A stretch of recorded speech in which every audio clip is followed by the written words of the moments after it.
నమస్తే welcome to our channel. నేను సిరి. So ఎప్పట్లాగానే ఈ రోజు కూడా చాలా మందికి అంటే ఎన్నో డౌట్స్ ఉంటాయి. అండ్ ఇంకొకటి ఏంటంటే ఎలక్షన్స్ అయిపోయాక చాలా మందికి ఏంటంటే ఇక్కడ తెలంగాణలోనా ఆంధ్రాలోనా ఎక్కడ ఇన్వెస్ట్ చేస్తే బాగుంటుంది, ఎందుకంటే అనూహ్యమైన మార్పు అంటే ప్రభుత్వం కూడా మారిపోయింది, ప్రజల్లో కూడా మార్పు వచ్చేసింది. సో ఇక్కడ ఇన్వెస్ట్ చేయాలా అక్కడ ఇన్వెస్ట్ చేయాలని చెప్పేసి చాలా డౌట్స్ ఉంటాయి కదా. సో ఆ డౌట్స్ అన్ని నివృత్తి చేయడానికి ఈరోజు మనతో పాటు ఉన్నారు. రియల్ ఎస్టేట్ రంగంలో తనకంటూ ఒక ప్రత్యేక గుర్తింపుని తెచ్చుకున్నారు. ఎనీ టైం మీరు కన్సల్ట్ అయినా కూడా మీ దగ్గర ఉన్న బడ్జెట్తోని మీరు ఎక్కడ ప్లాట్ ఆర్ అపార్ట్మెంట్ ఏది తీసుకున్నా కూడా మీకు బాగుంటుందని చెప్పే అంత రేంజ్ అనమాట సార్ది. సో తనే realtor oxygen founder and CEO doctor Nandi Rameshwar Rao గారు. నమస్కారం సార్. నమస్తే సార్. ఇప్పుడు చూస్తుంటే నా ఫస్ట్ క్వశ్చన్ వచ్చేసి, ఎలక్షన్స్ అయితే అయిపోయాయి మొత్తానికి పూర్తిగా. సో ఏపీలో చూసుకుంటే అనూహ్యమైన మార్పు, అంటే అసలు ఎవరు ఊహించినటువంటి మార్పు అయితే వచ్చేసింది. జనాలు ఆ మార్పును కోరుకున్నారు, వచ్చేసింది. ఇప్పుడు ఏపీలో ఎలాంటి అంటే మనం చూసాం, చంద్రబాబు నాయుడు గారు ఒక స్టేట్మెంట్ ఇచ్చారు, తెలంగాణలో భూముల కంటే ఆంధ్రాలో భూముల రేట్లు పడిపోయాయి, అసలు బాగాలేదు అని చెప్పేసి. మరి ఇప్పుడు అమరావతిలో అంటే అటు సైడ్ ఆంధ్ర సైడ్ ఎలాంటి పరిణామాలు చోటు చేసుకుంటున్నాయి, రియల్ ఎస్టేట్ రంగం ఎలా ఉండబోతుంది? ఇది చాలా టఫ్ క్వశ్చన్. నీకు అంతకుముందు కూడా చాలాసార్లు చెప్పాను, ఇలాంటి క్వశ్చన్లో మీరు political question real estate mix చేసి అడిగితే నాకు ఇప్పుడు నేను క్యాబినెట్లో లేను కదా. మీరు క్యాబినెట్లో లేకపోయినా కూడా మీకు అన్నీ ఇట్లా అందిస్తూ ఉంటాయి అన్నమాట. ఎక్కడ ఏది ఉన్నా కూడా మేము ఈ వరకు ఫస్ట్ మీకే తెలుసా అని నాకు తెలుసు సార్. ఇది చాలా మంచి ప్రశ్న సిరి. ఎందుకంటే ఈసారి ఏపీ ఎలక్షన్స్ అనేది చాలా ఇండియాలోనే అందరూ ఎదురు చూసాం, వరల్డ్లోనే ఏమవుతుంది అని ఎవ్వరూ గెస్ చేయలేకపోయారు. 50-50 అన్నారు, 40-60 అన్నారు, 30. ఇవన్నిటికీ చెక్ పెట్టడానికి 164-11 సీట్ అంటే అపోజిషన్లో ప్రత్యర్థిగా కూడా కూర్చునే అర్హత కోల్పోయారు. అది చాలా బాధాకరమైన విషయం. బట్ అగైన్ మనం ఎవరు చేసుకున్న పని ఎవరు చేసుకున్న పాపం బట్టే వాళ్ళకి కర్మ అనిపిస్తారు. సో ఆయన మంచి చేశారు, చేయలేదు అంటలేదు. బట్ ఒక వర్గానికి ఒక పర్టికులర్ సెగ్మెంట్కే చేశారు. సంక్షేమ పథకాల మీద డిపెండ్ అయిపోవడం వల్ల మేబీ జగన్ గారు లూజ్ అయ్యారు అనేది నా ఒక పర్సనల్ ఒపీనియన్. ఎగ్జిట్ పోల్ సర్వేలో కూడా వచ్చింది. 3-4 స్టాండర్డ్ రీజన్స్ ఏంటంటే, ఏపీ ల్యాండ్ టైటిలింగ్ యాక్ట్ మనం లాస్ట్ టైం మాట్లాడుకున్నాం, అదొకటి తీవ్రమైన. చంద్రబాబు నాయుడు గారు జైల్లో పెట్టడం అనేది without any charge sheet, legendary person, world famous ఫిగర్ని పెట్టడం అనేది అంత ఆషామాషి కాదు. నాకు నిన్న విన్నది ఏంటంటే, ఎవరైతే జగన్ గారి హయాంలో IAS IPS ఆఫీసర్లు చలామణి అయ్యారో వాళ్ళందరూ కలవడానికి వెళ్తే కూడా వాళ్ళు పంపించలేదండి, గేట్ దగ్గర నుండి తిరిగి పంపించారు కానిస్టేబుల్స్. అంత సీనియర్ లెవెల్లో ఉన్న వాళ్ళు కూడా అంటే ఎంత తీవ్రంగా దీన్ని ఖండిస్తున్నారో పరిశీలిస్తున్నారో చూసుకోవచ్చు. So we can't help. అయితే నువ్వు అడిగిన ప్రశ్నకి, రియల్ ఎస్టేట్ అనేది ఏపీలో అట్టడుగు పడింది. ఎందుకంటే గత 5 సంవత్సరాలుగా ఫస్ట్ టైంలో చంద్రబాబు నాయుడు గారు చేసినప్పుడు ప్లానింగు, స్ట్రాటజీ, ల్యాండ్స్కేపింగు, డిజైనింగు, ఆర్కిటెక్చర్ అన్నీ చేశారు. అది ఊపందుకునే టైం కానీ పడిపోయాడు, వాట్ ఎవర్ రీజన్.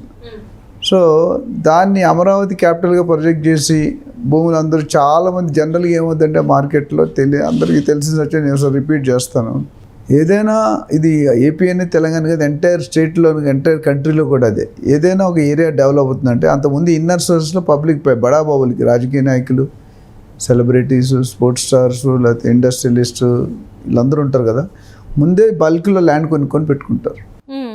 పెట్టుకున్న తర్వాత జీవో డిక్లేర్ చేస్తారు. అది ఆనవాయితీగా ఎప్పటి నుండో గత 30-40-50 సంవత్సరాలుగా వస్తున్న ఫ్యాక్టరీ.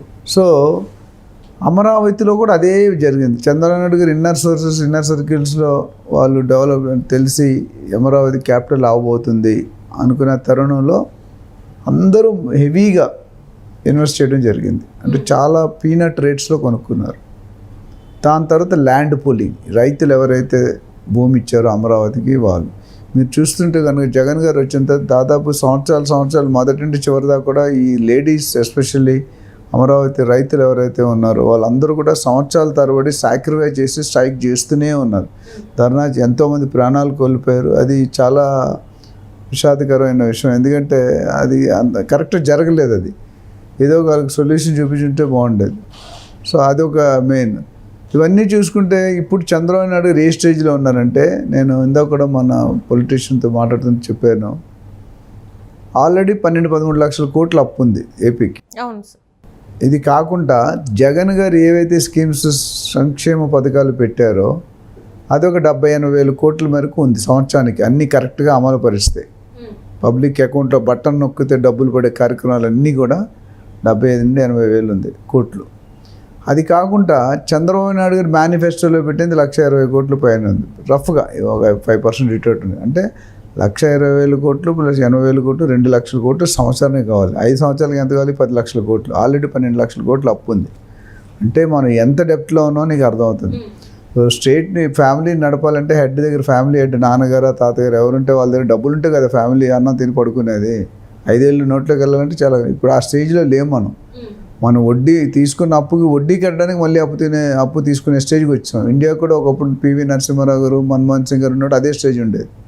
అక్కడ మళ్ళీ ఏదో అడ్జస్ట్మెంట్ చేసి మేనేజ్ చేసి బయటకు వచ్చారు. ఇప్పుడు మనం ఏపీ కూడా పరిస్థితికి వెళ్ళిపోయింది. సో రియల్ ఎస్టేట్ వరకు నాకున్న ఇన్నర్ సర్కిల్స్ ఇన్ఫర్మేషన్ వరకు కొద్దిగా టైం పడుతుంది. డెఫినెట్గా భూమి అవుతుంది, అమరావతి క్యాపిటల్ అవుతుంది. మిగతా స్టేట్లో మీరు చూసుకుంటే వైజాగ్ కానీ, గుంటూరు కానీ, తిరుపతి కానీ, నెల్లూరు, రేపల్లి, దాన్ని ఒంగోలు, బాపట్ల, చీరాల, విజయవాడ, ఇంకా అట్లా చాలా ప్లేస్లు ఉన్నాయి. ఎస్కోట, శ్రీకాకుళం, అమలాపురం, అనకాపల్లి, ఇవన్నీ కూడా వైజాగ్ మన ఏపీలో ఉన్న స్టేట్స్. సో ముఖ్యంగా గమనించేది ఏంటంటే అమరావతి ఫస్ట్ పుంజుకోవడం. ఆల్రెడీ యాక్చువల్లీ రేట్లు పీక్కి వెళ్ళిపోయినాయి. అంటే ఎలక్షన్ కోడ్ డిక్లేర్ చేసిన తర్వాత సర్వేలు బట్టి అంచనాలు, ఎవరైతే ఇప్పుడు కేకే సర్వే, ఆర్ఓ సర్వే, చాలా సర్వేలు చేశారు కాబట్టి వాళ్ళ ద్వారా తెలిసిన ఏంటంటే టీడీపీ విన్ అవుతుందని ఆల్మోస్ట్ రూలింగ్ గవర్నమెంట్కి తెలుసు, నాకు తెలిసి, ప్లస్ అపోజిషన్ గవర్నమెంట్ కూడా తెలుసు, దెన్ అపోజిషన్ గవర్నమెంట్.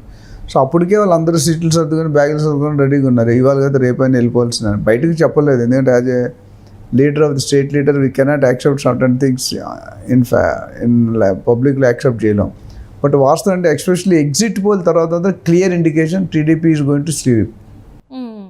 అయితే ఇది ఒక విధంగా మంచిదే, ఎందుకంటే ఇండియాలోనే ఏపీ తాలూకా రిజల్ట్స్ చాలా హవాక్ అయిన రిజల్ట్స్. ఎందుకంటే అంత మెజారిటీ ఎవరికి రాలేదు. ఇంకా నెక్స్ట్ విషయం మీరు చెప్పి పవన్ కళ్యాణ్ జనసేన పార్టీ ఉన్నారు, అయితే అది మరీ రికార్డ్ 100% స్ట్రైక్ రేట్. క్రికెట్లో స్ట్రైక్ రేట్ అంటాం. అంటే ఎన్ని సీట్లు గెలిచారు అన్ని సీట్లు 100 స్ట్రైక్ రేట్ ఇచ్చినట్టే. ఆయన యాక్చువల్లీ 24-30 సీట్లు గెలవాల్సిన, అంటే పోటీ చేయాల్సిన దాంట్లో బీజేపీకి కాంప్రమైజ్ అయ్యి కొన్ని సీట్లు ఆయనకి ఇచ్చారు. కాబట్టి మేబీ ఆయన 30 సీట్లు 20 సీట్లు అంటే కంటెస్ట్ చేసినా గెలిచేవారేమో ఇప్పుడు ఈ ఉన్న స్వీప్లో. సో అదొక ఇప్పుడు మెయిన్ కింగ్ మేకర్ అయిపోయాడు. పవన్ కళ్యాణ్ ఎట్లా అయిపోయారంటే టీడీపీకి కానీ బీజేపీ కింగ్ మేకర్ అంటారు. అంటే ఈయన మన టీడీపీ కూటమి ఎటు వెళ్తే అటు కావాలి. ఇప్పుడు టీడీపీ కూటమి ఎన్డీఏ నుండి బయటకు వచ్చింది అనుకోండి, రాజకీయం బీజేపీ రాదు. సో ఆ విధంగా చూసుకుంటే రేట్లు డెఫినెట్గా అమరావతిలో అయితే కొద్దిగా పుంజుకున్నాయి, మిగతా స్ట్రీట్లో స్టార్ట్ అయ్యి, బట్ ఫుల్ స్వింగ్లో రావడానికి కొద్దిగా టైం పెట్టే అవకాశాలు ఉన్నాయి. ఎంత టైం పడుతుంది we to wait and watch. Chandrababu Naidu garu ముందు లావాదేవీలు చూసుకోవాలి, ఏ స్టేజ్లో తీసుకోవాలి, ఏ డిపార్ట్మెంట్ ఎలా సెట్ చేయాలి, ప్రాసెస్ డిస్టర్బ్ అయింది, ఇవన్నీ చేసి కనీసం బ్రీతింగ్ టైం అంటారు. ఆ బ్రీతింగ్ టైం ఇస్తే డెఫినెట్గా ఆయన ఒక ప్లాన్తో బయటకు వస్తారు. ఇన్ ఫ్యూచర్ ఏపీలో కూడా రేట్లు పెరుగుతున్నాయి, పెరగబోతున్నాయి. కొద్దిగా public wait and watch for certain time. ఎందుకంటే రాగానే సెటిల్ అవ్వదు కదా మ్యాటర్. ఇప్పుడు 12వ తారీఖు పదవి ప్రమాణ స్వీకారం చేసిన తర్వాత will get in to real core subject of the state. దాన్ని బట్టి మనం కొద్దిగా ఆగి చూస్తే మంచిది. డెఫినెట్గా కొన్ని ఏరియాలో రేట్లు అయితే పెరిగిపోయి, మిగతా ఏ ఏరియాలు ఫోకస్ చేస్తారు, ఎక్కడ ముందు డెవలప్ అవుతాయి అనేది మనం వేచి చూడాల్సిందే. సో డెఫినెట్గా we are looking, we wish good luck to the AP government and the cabinet ministers. Thank you.